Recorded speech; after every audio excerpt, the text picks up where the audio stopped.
And thank you all for being here today.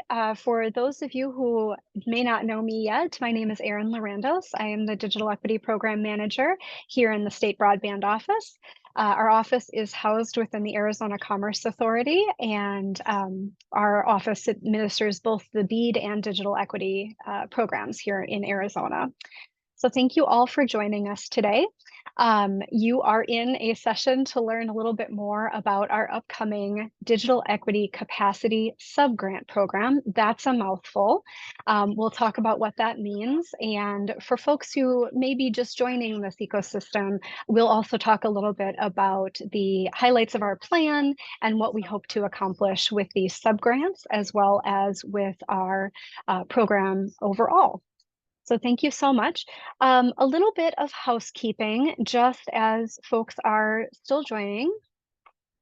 I would encourage you to use the chat feature to place questions as we go. We will be collecting the questions and answers that are asked during this session and putting together a list of those frequently asked questions to add to our website to ensure that everyone has the same information going forward. As a reminder, this is one of 2 information sessions about the Digital Equity Capacity Subgrant Program. It will be the same content overall as in both sessions. And again, since we're tracking all of those questions that are asked, everyone will have all of the same information moving forward. The second session is going to be on April 8th at 2 p.m. And if you're attending this one, feel free to attend that one or not, totally up to you. As I said, the general information that we share will be the same, and we'll be tracking those questions and answers so that folks can refer back to them. All right, so let's see here. Just opening up all of the different things I need on my screen. Awesome. Okay, I am going to go ahead and super briefly start a PowerPoint, which I'll almost immediately jump out of and do some things live. By the way, this is definitely meant to be a conversation, so feel free to use the chat, raise your hand as we're going. Some of this will be a refresher for folks who have been with us over the last couple of months, and some of this might be new for folks. So feel free to stop me and ask questions as we go as well. All right, I'm going to go ahead and share my screen. Hopefully. All right. Here we go. And here is my PowerPoint. Awesome. Oh, and of course, because I'm so prepared, I shared the wrong screen. All right, here we go. There we go. All right, so everyone should see the starting page of my PowerPoint now. As I said, welcome to the Digital Equity General Subgrant Program overview. Today is March 11th, 2025, and we will be repeating the same information on April 8th, again at 2 p.m.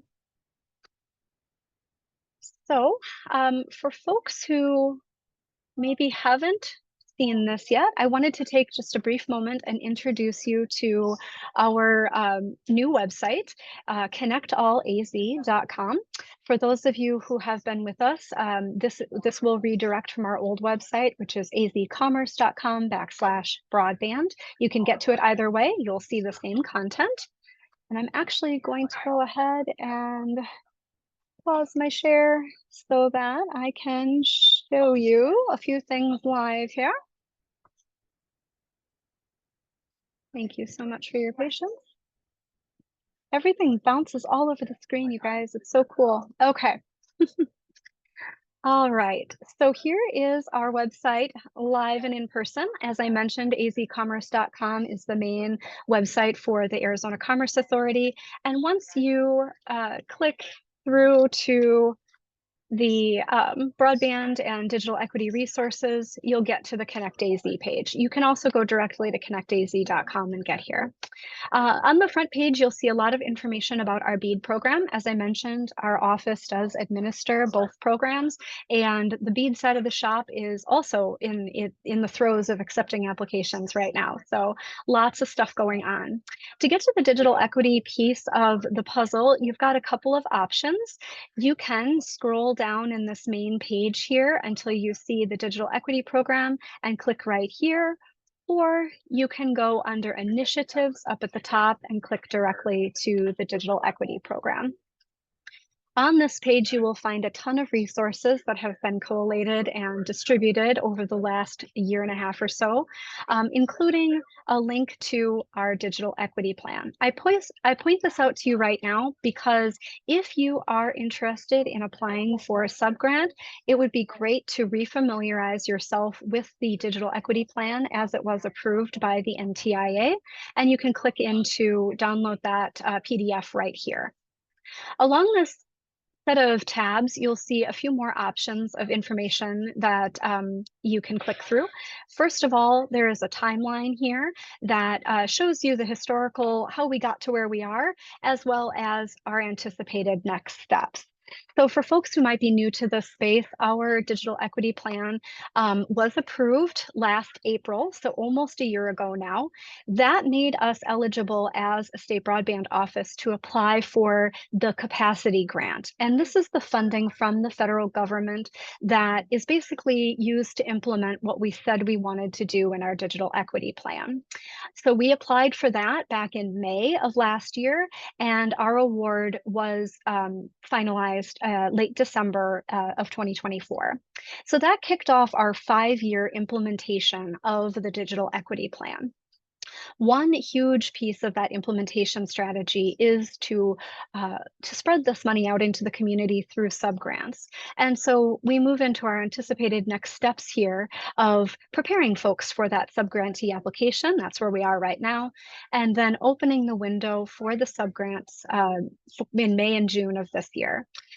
We'll go a little bit more into depth on this timeline soon, so I don't want to take a ton of time with it right now. I just wanted to show that that is available for you on our page if you're interested in following along with that. If any major changes happen to any pieces of that timeline, of course, we will update that. However, that is our anticipated process moving forward. So on this set of tabs here again, you'll notice, as I mentioned, the digital equity plan. The community conversations tab is where you'll always find any upcoming roundtable discussions or webinars that we'll be hosting.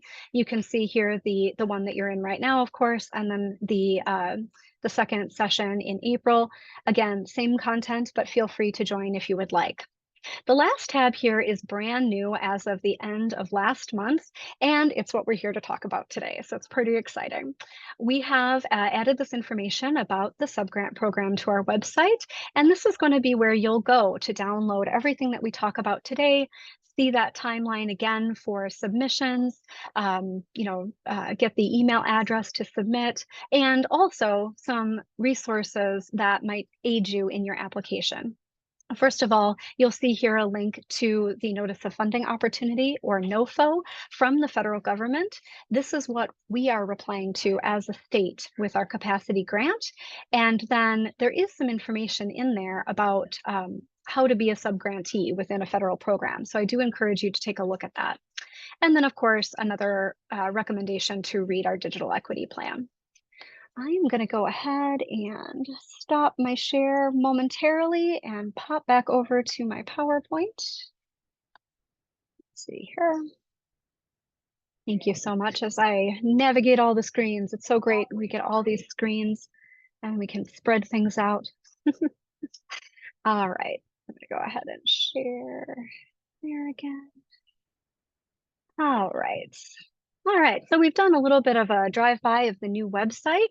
And now I would like to share that timeline one more time, a little bit bigger on the screen. Here we are within the subgrantee prep and then the window opening in May. Here's a reminder for everyone that we do have to report all of this back to the federal government before it finally gets approved and we can move into actually giving out money.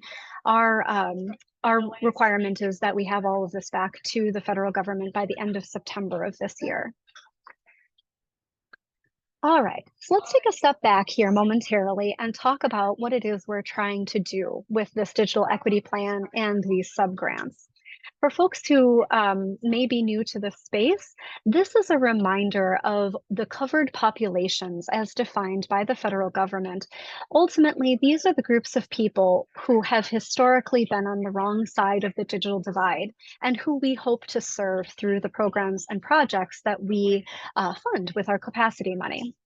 So this list is probably pretty familiar to most people, but just to go over it again, we are hoping to serve individuals who live in covered households. That's the federal government's way of saying low-income individuals.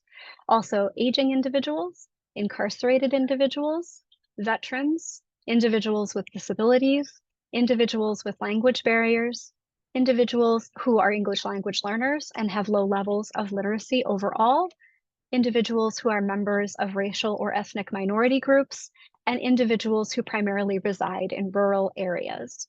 Now, when we saw this list as a state, when we were writing our digital equity plan, we saw a few spots that we wanted to kind of augment the definition to make sure that it well represented the reality that folks are in here in Arizona. So we did make a couple of additions to this list, and you'll see this in our digital equity plan. The first is around incarcerated individuals. We recognized that the barriers faced by incarcerated individuals do not necessarily stop when they are able to reenter society. And so we expanded that definition to include individuals who are currently incarcerated, but also those who are formerly incarcerated and have gone through reentry programs or are currently going through those reentry programs.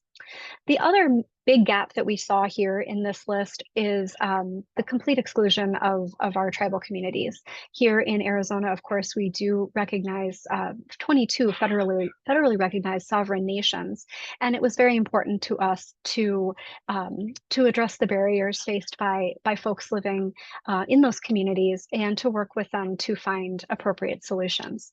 So we did add those as well. Overall, though, more than 80% of Arizonans fall into one or more of these covered populations. And so when we look at the barriers that are being experienced by these groups and the possible solutions, really, we are looking at barriers and solutions for all Arizonans. All Arizonans can benefit from the work that happens throughout this capacity grant and the implementation. So I just wanted to share that bit of information with you.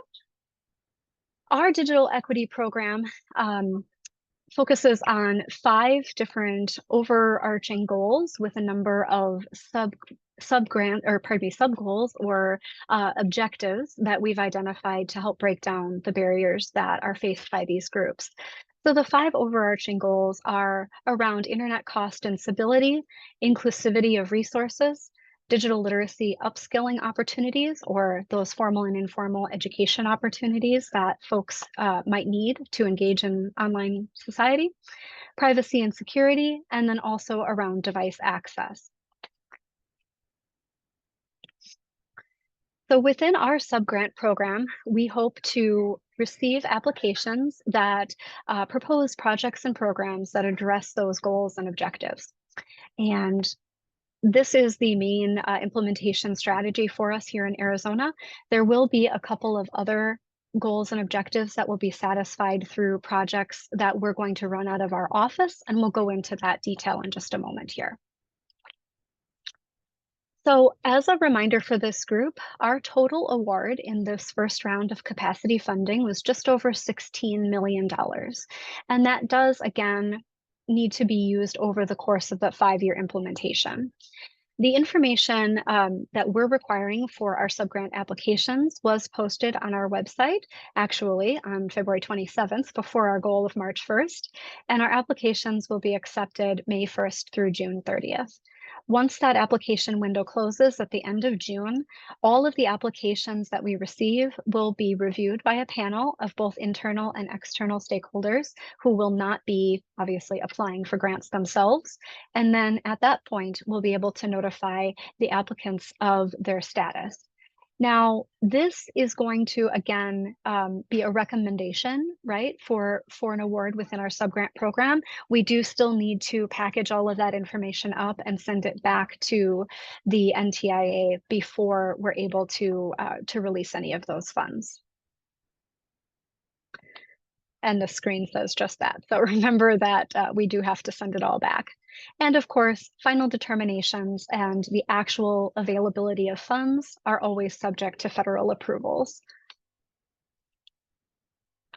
So we have established a brand new email address for the use for these applications and for questions during that application window, digitalequity@azcommerce.com.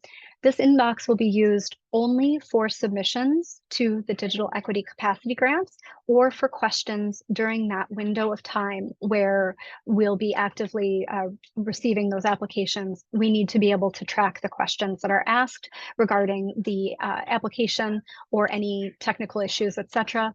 So please use that email exclusively for that purpose. Between now and the window opening, and if you need to speak to me directly, you are able to continue using my email address, which I will share shortly in the chat, or maybe Kelly can help me with that. But when that window is open, we do ask that any questions about the application itself go to this inbox so they can be tracked. All right, now let's get into the meat and potatoes of the application. So eligible entities will be invited to apply for subgrants and respond to the requirements that are found on our website. We're going to go over those requirements momentarily. Again, the application information was posted before March 1st, and the window will be open from May 1st until June 30th, 2025. For these subgrants, eligible entities include municipal, county, and regional governments and their anchor institutions, tribal governments and tribal-led entities, community-based organizations, nonprofits and foundations, institutions of higher education, and state agencies and institutions. Please note that applicants will be compared only to other applicants responding to the same activity or category. The activities and categories are defined by the goals and objectives that are addressed in the application. All of our subgrantees must be based in Arizona. The main applicant needs to be based in Arizona. Partnerships that extend the reach of the services will be given funding priority. And proposed projects and programs should, of course, focus on the covered populations, foster long-lasting and meaningful change, include measurable implementation strategies, or refer to the KPIs that are in the digital equity plan, and ensure that stakeholders within their communities are engaged throughout the process. We anticipate that subgrants will range between $25,000 and $250,000. That will allow us to spread this funding out across the state and across the 5-year implementation. But we will look at what the needs are, right? So if your program or project would benefit from $300,000, $500,000, that's fine. Go ahead and tell us that. Apply for the funding that you need. We will be evaluating it based on the needs of the organization. This is just our anticipated range. And additional funding will hopefully be made available with subsequent NOFOs from the federal government and other funding opportunities that we identify throughout the course of the implementation period. Now, I want to go a little bit more in depth on that subsequent NOFOs piece. You may have heard at the top of the presentation that we were allocated just over $16 million in this first round of capacity funding. As far as the original program was concerned, there were intended to be 3 rounds of capacity funding that the states would be able to apply for. The first one, again, it reflected that 16 million that we're looking at right now for the subgrants. And we anticipated a second and third NOFO in the spring of 2025 and then again in 2026. At the time of this recording, we have not seen the NOFO for 2025. However, we do anticipate seeing it this year. The timeline has shifted in reference to the changes of the federal government. Things need to be reapproved by the new administration before those are released. But as soon as we're able, we will apply for any additional funding the federal government is able to allocate to us. All right, I do want to pause here just to make sure that I haven't missed any chats or anything like that while I've been sharing this information. Let's see here, I do see there is one thing in the chat here. Okay, so thank you, Jake, for that question. The question is, are for-profits not eligible? That is an excellent question. So our main applicants need to be from that list of eligible entities. However, if, for example, a nonprofit or a community-based organization wants to work with a for-profit entity to provide the content for a program, let's say, they're able to do that. Our subgrantees are able to work with additional partners or to subgrant their funding to other entities to actually carry out the goal or objective. So hopefully that answers your question. The main applicant does need to be one of the eligible entities, but the eligible entity can work with other organizations or for-profit entities if they'd like. Okay, thank you for that. And I think that's the only question so far at this time, but do feel free to continue using that chat to ask any questions that come up.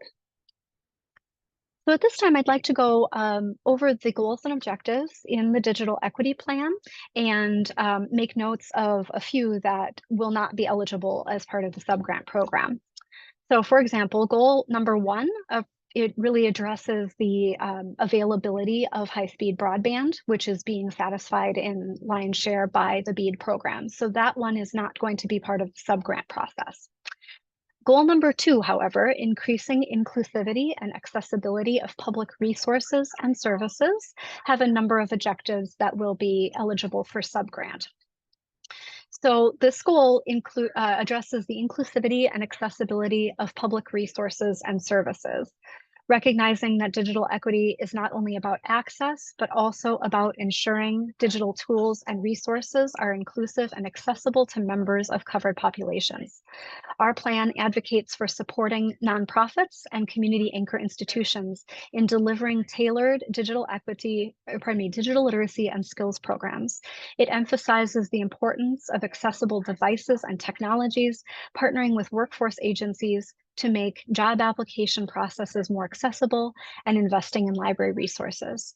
A novel aspect of this goal is understanding and integrating those perspectives of tribes in viewing language and cultural preservation through digital equity lens, thereby respecting and embracing Arizona's rich cultural diversity. So the first objective within this is to make online spaces and content more accessible for a wide range of persons. An example of a project or program within this objective might be reviewing a library's website to ensure that it is accessible via language tools or screen reader technology, etc., to make sure that anyone using the website is able to do so without barriers. Objectives 2 and 3 are not eligible for subgrants. We can go into detail on what those are if you're interested, but they are programs and projects that will be running more directly through our office. The 4th objective within this goal is to increase telehealth access points and support health navigation services. So looking at the locations where people can go in a community to access high-speed broadband with connected devices, connected medical devices, for example, a digital weigh scale, pulse oximeter, things that people don't have at home. These create telehealth access points that allow folks to engage in telehealth services without necessarily needing to have that access or those equipment at home. Health navigation services are people who are able to help people move through that telehealth appointment, maybe help them understand what their doctors are asking for, etc. So an example of a project or program that would support that might be setting up a telehealth access point and acquiring that technology to be housed in a community resource center, let's say, or in a school, and perhaps engaging a person to help people through that process, perhaps providing training for health navigators who are already working in your space, etc.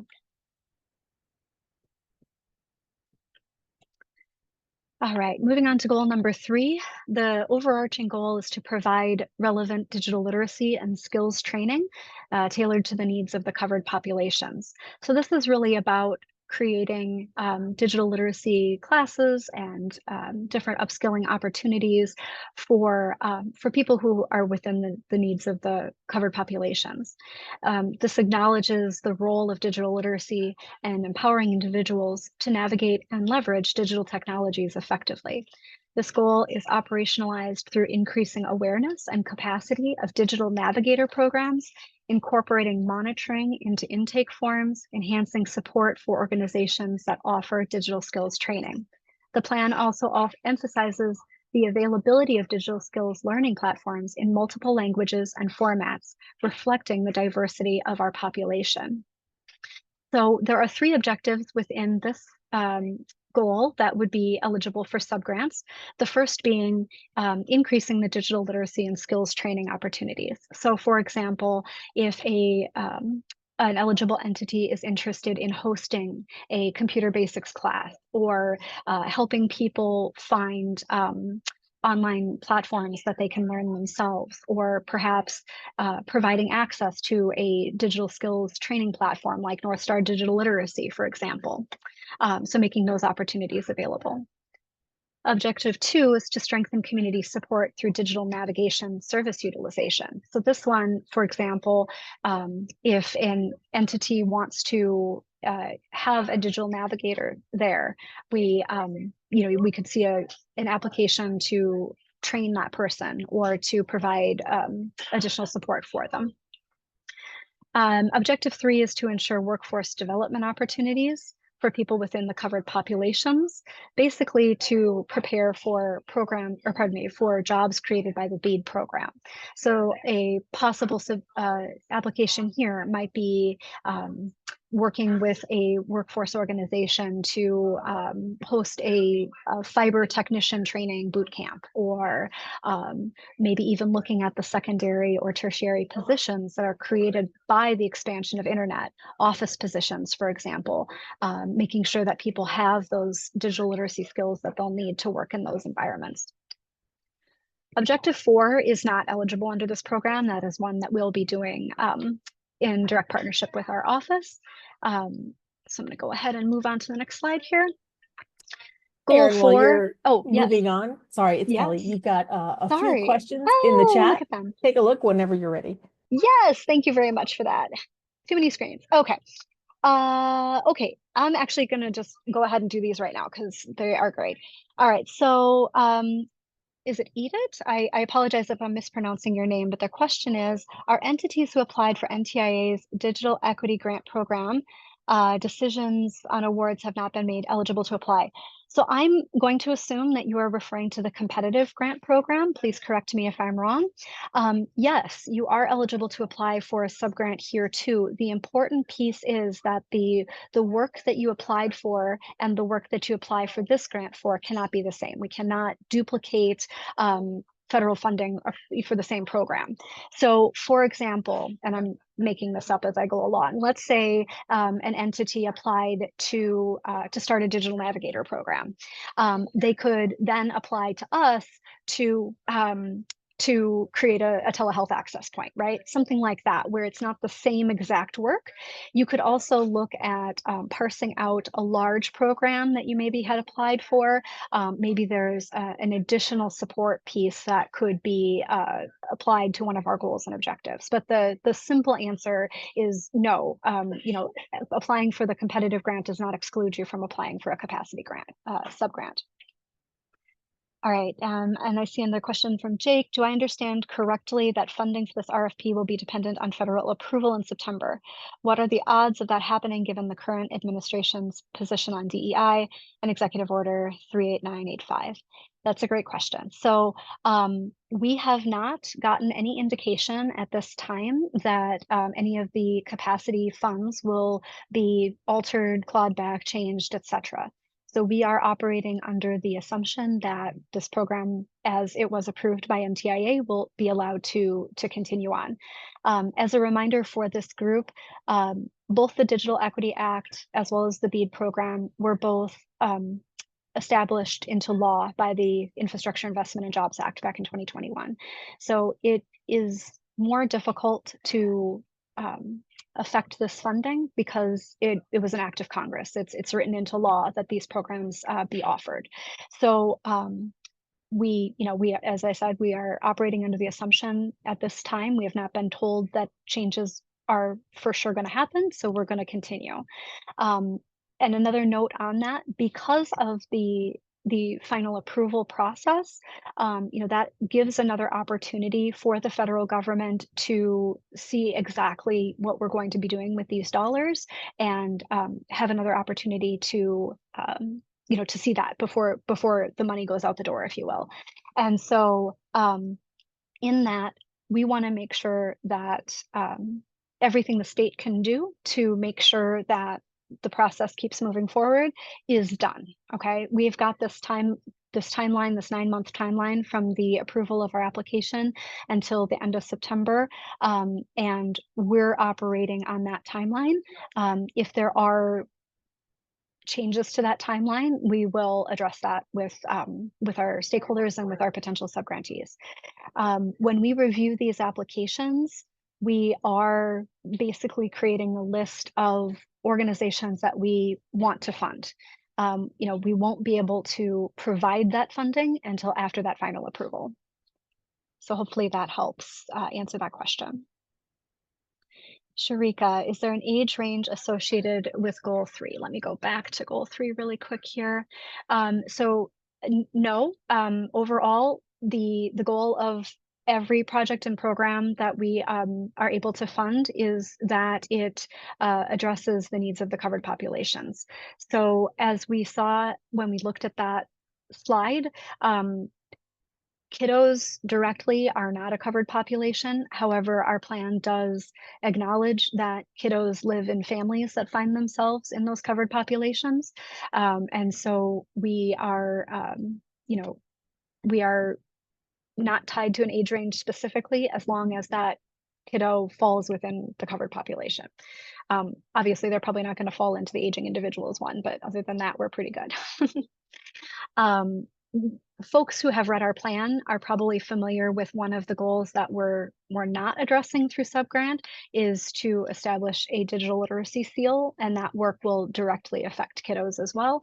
But for that one, we work directly with the Department of Education, so it's not eligible for a subgrant. Okay. Mariana, what type of grant distribution do you anticipate reimbursement? So yes, that's a great question. These will be for the most part reimbursable grants.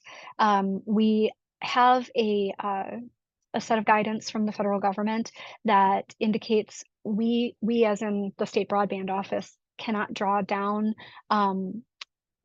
funding that covers outside of a 30-day approximate range. However, we are hopeful that entities who apply can prove the need for the funding when they once they're set up in our system. They'll invoice for the work that's being done, and that we'll be able to provide a little bit more than 30 days actual, but we won't be able to do, for example, half upfront or anything like that. It will be reimbursement as far as that piece is concerned. And we'll work with the recommended programs and projects a little bit further down the road to assess those contracts and establish those needs as well. Okay, I think I've got all the questions that have come in. Please ping me or scream at me, Kelly, if I missed one. Okay, go back on here to the next slide. All right, so goal number 4, the overarching goal is to enhance the safety and security of Arizona's digital spaces. This goal focuses on enhancing the safety and security of websites and digital spaces. In an era where cyber threats are prevalent, this goal underscores the importance of cybersecurity awareness and training.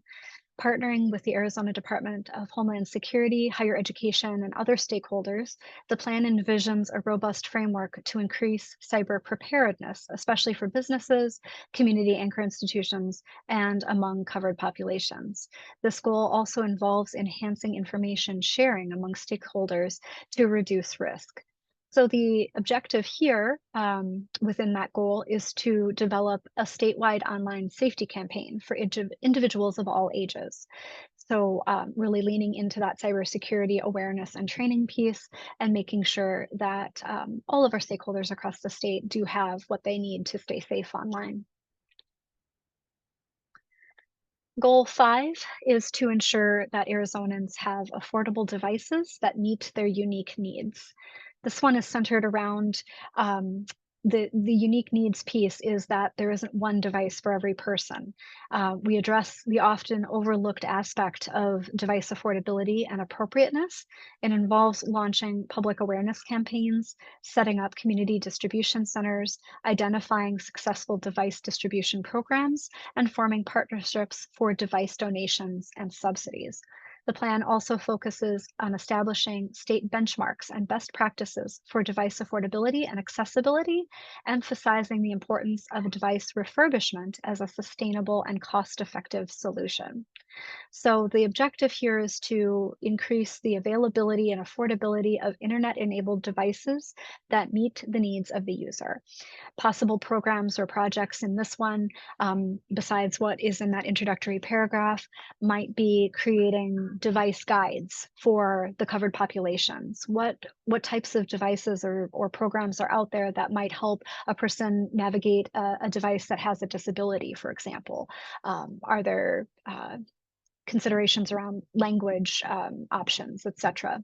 And then, of course, also the idea of a learn to earn program, perhaps, where in conjunction with a digital literacy upskilling opportunity, perhaps a person within the covered population could earn a device at the end of that, that learning opportunity. It's just a couple of examples there. Okay. All right, before we go to questions, I'm going to go ahead and click into the application itself and make sure that folks have a chance to take a look at this. So again, you will access this application by navigating to our website and then clicking on the General Capacity Subgrant Program tab and then clicking Download Application. Now, this is just a PDF. We do want our respondents to create a document that responds to these. There isn't necessarily, a pre-filled form or anything like that. You can just go ahead and type your responses to these questions into a Word document and share that back to the inbox during the application window. General overview, basically what we've just talked about. We are hoping to use the subgrant program to basically implement the goals and objectives in the plan. So projects and programs that are proposed that help us achieve those goals will be considered for these subgrants. And of course, this is meant to partially fulfill our capacity grant requirements as administered by the NTIA. Here's another reminder of where to find that notice of funding opportunity. This is the one that we are responding to as the state. And then, of course, subgrantees are part of that. And any pieces of that NOFO that refer to subgrantees, you'll need to be familiar with as well. Here's a link again to where you can find our digital equity plan. And then a reminder that the window is open May 1st through June 30th. You'll send those submissions to our inbox, and you will receive a response acknowledging that the inbox received that submission or that email. But after that, you won't get feedback or anything like that until the submission window closes and we have a chance to review. And again, of course, any final determinations and the fund availability is subject to federal approvals and availability. So this is the piece that you're actually going to be replying to, a reminder of who those eligible entities are and that you'll be compared to applicants within the same category and that you must be based in Arizona. We went over this part here. All right, so here are the subgrant application requirements.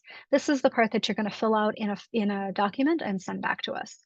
Of course, we need to know who you are and which category you fall into of eligible entities.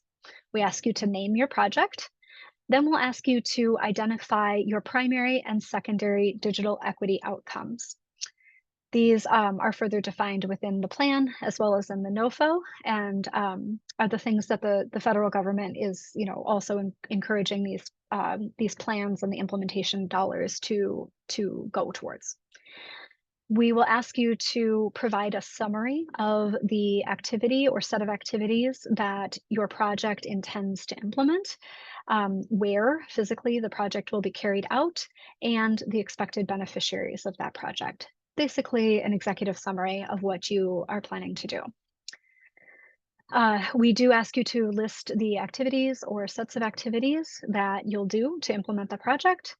We ask you to address the barriers to digital equity that the project will address, and you can refer to the plan. We've listed out a number of barriers that we heard from covered populations were prevalent in their own experience.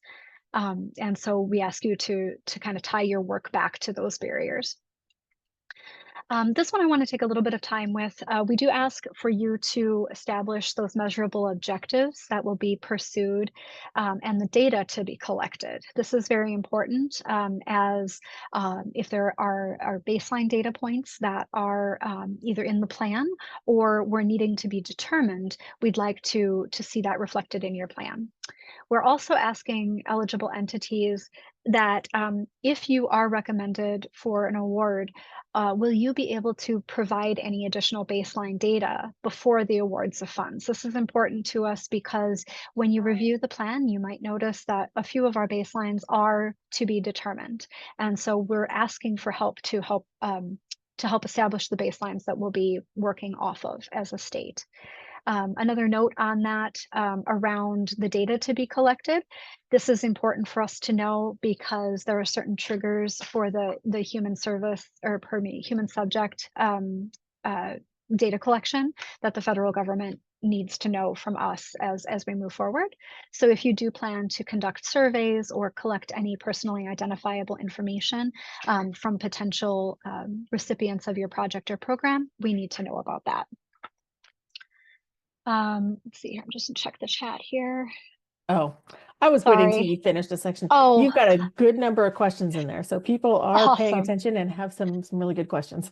Love that so much. Thank you so much for all of these great questions. Okay, you know what I'm going to do? I'm just really quick going to keep going through this, and then we'll attack those questions because we might have to go back to certain sections. So, okay. Number 9, we are asking for estimates of the numbers of individuals that will be served for each covered population without duplicating individuals.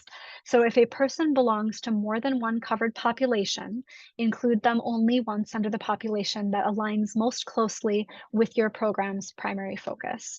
And you can find definitions of those covered populations within the Digital Equity Guide, Digital Equity Plan. As a reminder, they're listed out here. Number 10 is to list the specific geographies that you are going to be serving. So for example, if your program is county-wide or statewide, let us know that.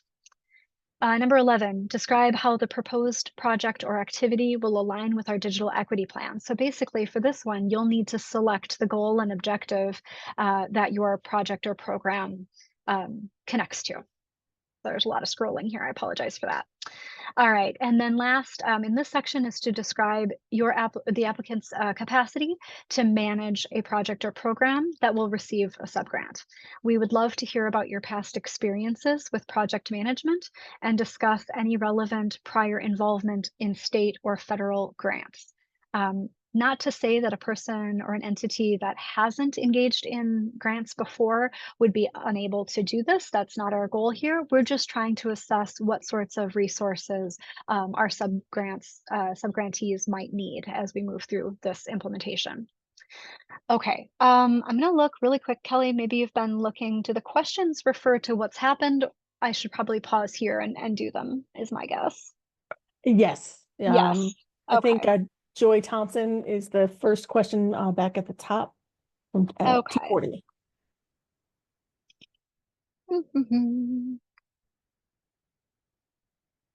Sorry, a lot of scrolling here. That's okay, and I can read it to you. It's I got you. I got it. okay, cool. Okay, Joy. Hi, Joy. Are devices like mobile hotspots and satellite connection systems eligible? So, that's a great question. So both of those, let me pause for a second. So hotspots, if they were being loaned out, for example, could be a possible solution or a possible application. Satellite connection systems, really, we're going to have to pause on those kinds of things until we see how the BEAD program progresses. For folks who are kind of straddling the fence between these two programs, the BEAD program is really meant to provide high-speed internet connection to every household in Arizona. We are working right now.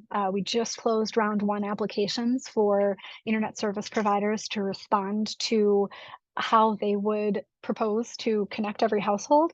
And so pieces on actual connections like satellite or other connection modes is really hopefully going to be covered by the BEAD program. And they've got a lot more money to spend, so they will be able to do that work. And so we are not addressing satellite or other modes of actual connection to a household at this time. Now, the hotspot one is a little bit different because there's definitely projects or programs that could provide hotspot lending, for example, and those types of programs would definitely be eligible. Okay. Melissa, what is the time frame for expending funds if awarded? Is it 1 year? So that's a great question. So overall, our whole digital equity plan has a 5-year implementation, which started January 1st of this year. So we have until 2030 to implement our plan. The individual projects and programs are necessarily going to need to be defined by the applicant.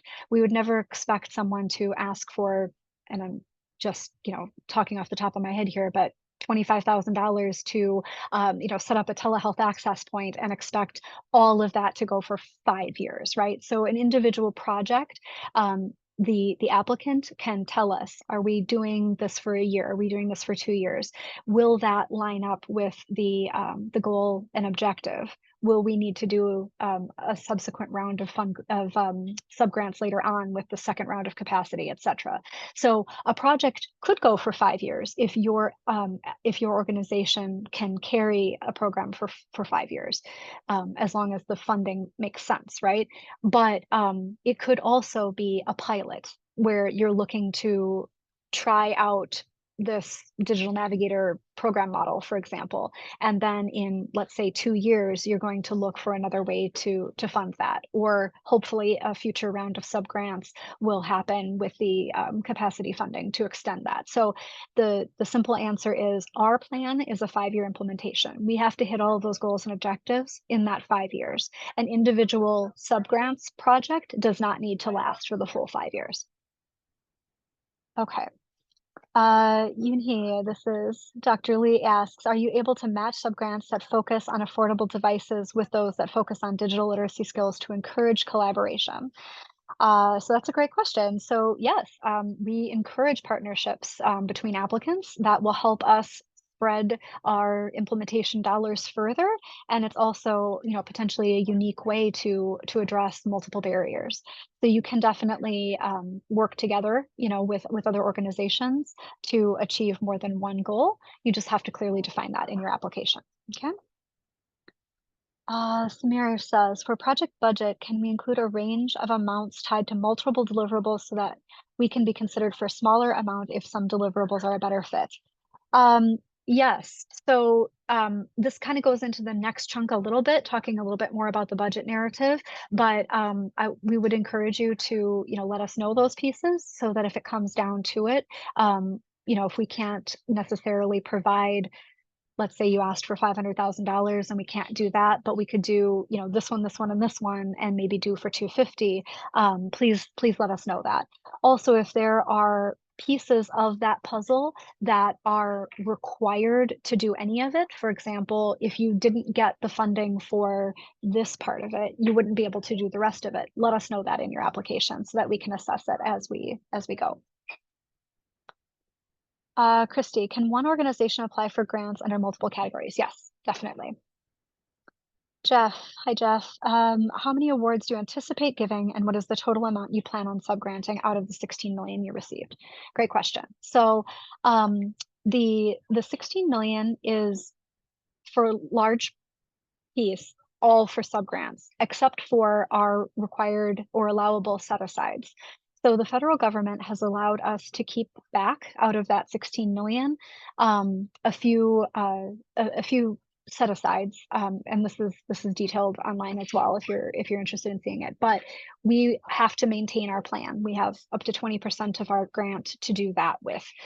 There's a 3% admin cost cap. There's a 5% evaluation cap for our entire implementation. So after saving all of that back, the rest is for implementation of the plan or program dollars. The majority of that is going to be available through these subgrants. I'm not going to give an exact dollar amount right here because of the fact that it really depends on what kind of applications we get. Okay. A couple of the other goals and objectives, the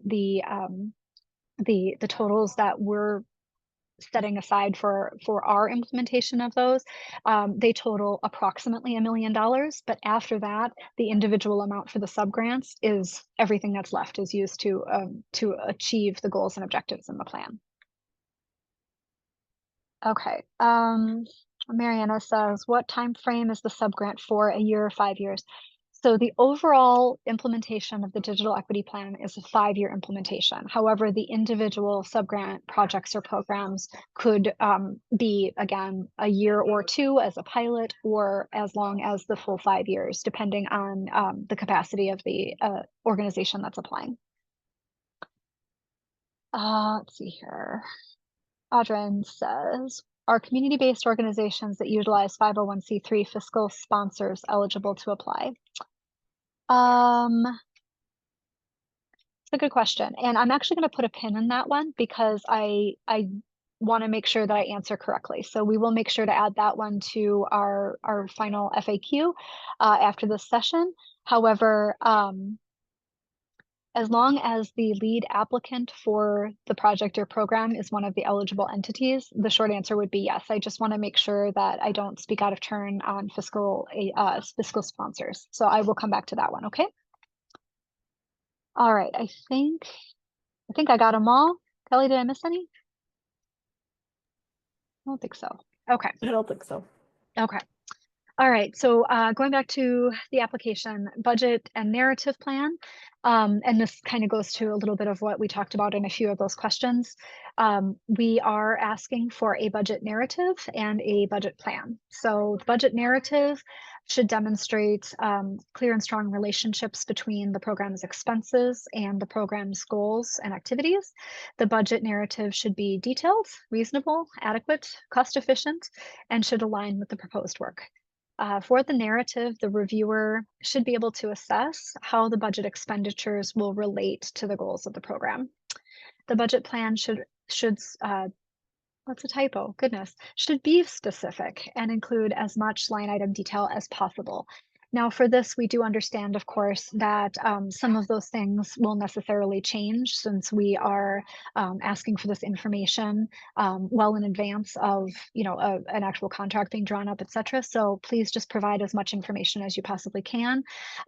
If there are questions that we need to come back to during our evaluation and those agreements being laid out between us and the subgrantees, we will definitely ask for more, but do as much as you can at this point to help us see how you would spend that money.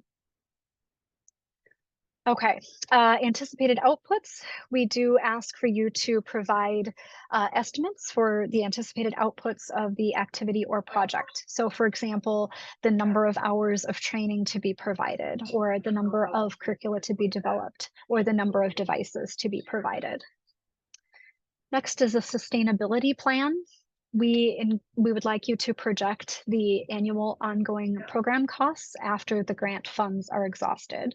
So this is especially important if this is maybe a pilot or something like that.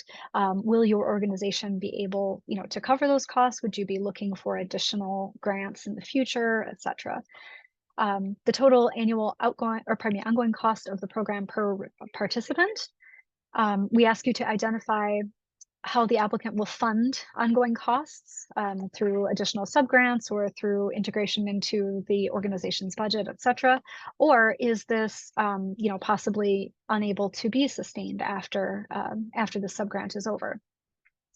And then we ask you to provide an articulation of long-term institutional commitment to the program and the applicant's ability to support those ongoing program costs following any startup phase. So, is this grant looked at as a Kickstarter, and then the program will be rolled into your budget, et cetera? And then last but not least, for the application itself, we are asking for letters of commitment for any of the partners if you're listing them in the application. Now, those are going to be the established partners. If, for example, you're creating a digital literacy program that you'll then hire an outside organization, maybe a for-profit entity, to actually develop the curricula, something like that. You don't need to have that letter of commitment at this point. Let us know, though, that you're intending to hire an outside entity, right? But if you are, for example, partnering with another nonprofit, or you're a partnership between a library and a university or something like that, those letters of commitment we would like to see at this time to make sure that that groundwork has been laid. Okay, before I go on to the reporting piece, I just want to make sure I'm skipping any questions here. Oh, I see another one. Okay, let's see. If the plan requires providing certain programs or apps to each participant, is it eligible to include this in the budget? Do you mean, and feel free to come off mute if you'd like to help me understand that question. Do you mean, actually just come off mute and tell me what you mean. Hopefully you can. You should be able to. Oh, can you hear me? I can barely hear you. Okay, so can you hear me now? A little bit better. Okay. Better? Yes. Yes. Okay. Thank you. Hi, how are you? Yeah, hi. Just want to see that if it's like, when we're running the program, for example, mine, it's just like, each household need a Minecraft. So is it eligible that I can buy the Minecraft account to provide this participant at home? I see what you mean. Okay. So since in your situation, you would already be like, there's going to be a lead applicant that's an eligible entity, and then you're a sub recipient of the funds. That piece wouldn't even need to be in here because the lead applicant would say, we're going to work with Playful Digital Learning to provide this content, and that total amount is X. So if part of that program delivery is a subscription, that would be rolled into what you get as a sub recipient. Does that make sense? So I don't need to, like, when we apply it, we don't need to itemize that we're going to purchase Minecraft account for each student. Well, if you can tell us that, and if that's part of the cost that is established, I guess too, the question would be, what is that license? How long is that good for? All that kind of thing, right? And what the next step is after that period is over. Are they going to lose access? Is like, specifically we just targeting for the Minecraft. We're not promoting the Microsoft, like selling the game. So that's the one concern, because since we're gonna targeting more than like 300, 400 students, each student need at least this account at home, not only at school. So understandable. Yeah, so like don't want to feel like we're gonna sell. We are just promoting selling the Minecraft. Selling it. Understandable. Yeah. I would encourage you to look at it as the account access through the piece that doesn't leave with the student, if that makes sense. So looking at the program costs that are maintained at the school or at the library as opposed to the at-home account, and maybe there's a different way of satisfying that. I can tell that, like, so like main grant writer can keep the account, but the student can access the account to use it. Right, Okay. right. Yeah. Yep. Great question. Thank you. Okay, I think that's all the questions. Oh, thank you for being here, Cindy. I appreciate you. I appreciate everyone on this call. Okay, I'm gonna go next here into, I realize it is 3 o'clock. So if you, I understand this is taking a little bit longer than we anticipated, but please do feel free to stick with us if you can. The next section of the application is going to go over the reporting requirements. This is what we basically have to fill out when we report back to the federal government. So we're sharing this with you now so that you can, kind of see what we're going to be asking for. We do anticipate regular written reports, most likely quarterly. No less than quarterly, and that aligns with the fact that we have semi-annual, annual, and various other reporting that we have to send up to NTIA. So we're preparing for folks for that. I don't need to go through this, but you can take a look. Basically, you'll have to remind us, which program and project we're talking about, and report back on the number of people served within the covered populations, describing your outreach efforts, and then do an update on the financial reporting as well. All right, couple additional things that I want to share with potential subgrantees. We are hoping, that this is a relationship that we build, right? I am super interested in the work that all of the organizations in Arizona are doing, and I want to make sure that we can uplift and share those things. So we are going to require subgrantees or a designee from that organization to participate in regular check-ins with me. The cadence of these will be established based on, our needs and your needs, of course.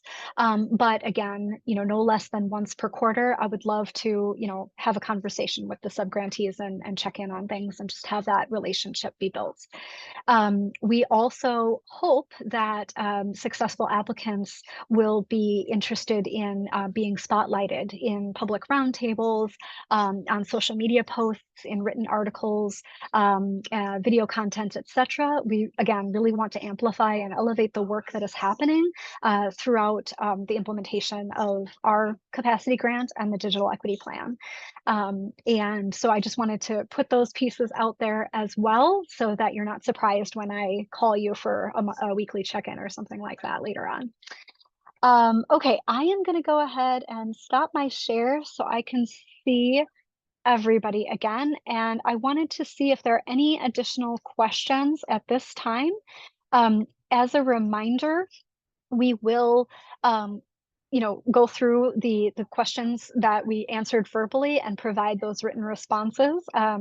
You'll have to give us a few days to get that up on our website, but we do anticipate that being done as quickly as possible so that folks can refer to them. If there are any other questions right now, I would be happy to answer them, or if there's anything else I can provide.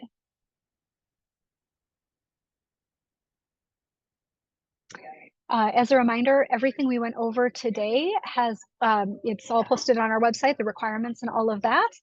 We will be posting the recording to this webinar as well as those questions and answers to the website as quickly as humanly possible.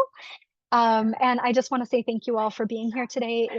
It was so great to see so many people register and so many people participate. And thank you all for these wonderful questions. It's really it's good to hear the pieces that that need a little bit of clarification, and we'll work on that. So thank you. All